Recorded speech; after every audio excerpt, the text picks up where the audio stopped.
Good morning and welcome to the Killik & Co market update.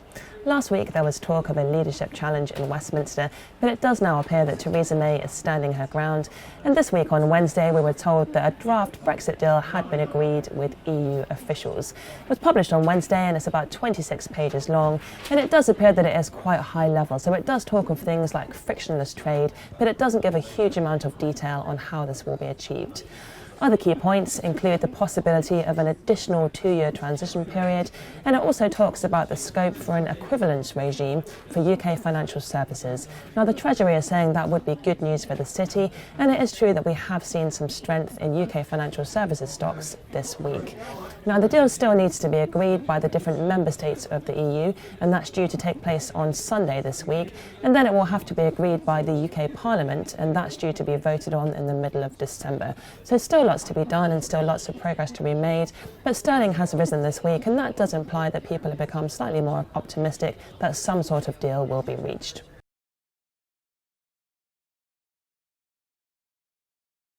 Now, Centrica, the owner of British Gas, reported results yesterday.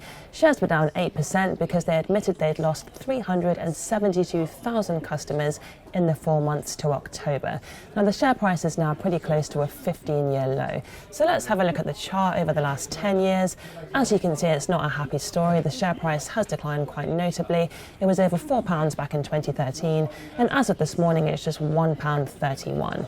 The dividend yield now is over 9%, and when a dividend yield gets that high, that really implies that investors do not see that dividend as sustainable, and that a dividend cut is considered to be fairly likely. Now, there are lots of different issues facing UK energy at the moment, and there are 3 in particular that we've been looking at. One is the threat of nationalisation. If we get a Corbyn government, we have no idea how that would be done and what price that would happen at. The second one is a price cap on standard variable tariffs that was imposed by the UK regulator this year.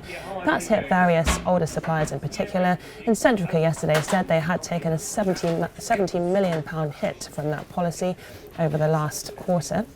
And then the third issue facing the UK's energy industry is the vast increase in competition, and particularly the fact that it has become much easier for customers to change to different suppliers. So that's increased the amount of competition in the industry, and that's put some downward pressure on prices. So lots of issues facing the industry there. And in fact, this week our research team have put together quite a detailed report covering their thoughts on UK energy, UK water, and also global energy and global water. So please do give us a call if you would like to talk about those thoughts in more detail.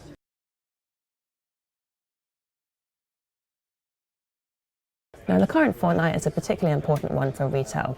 We've got Singles Day over in China, we've got Black Friday, and we've got Cyber Monday.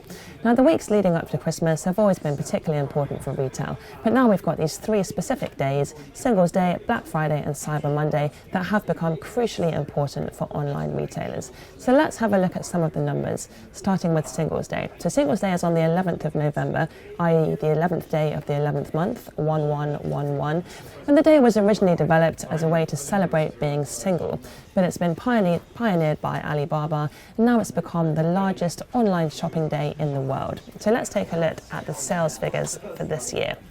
So it took just 85 seconds for Alibaba to reach its first $1 billion worth of sales.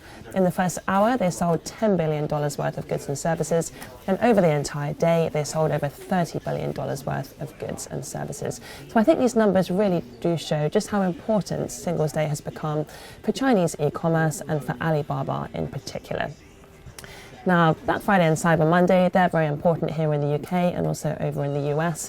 It's expected that the average British shopper will spend £372 on Black Friday. So it will be quite important next week to look out for comments from retailers talking about how successful Black Friday and Cyber Monday have been for them. Now, moving on to the week ahead, not many companies reporting next week, but we have got results coming out from Salesforce and also from Tiffany. But mainly next week, we will be looking out for comments about the progress of the sign-off of this draft Brexit agreement.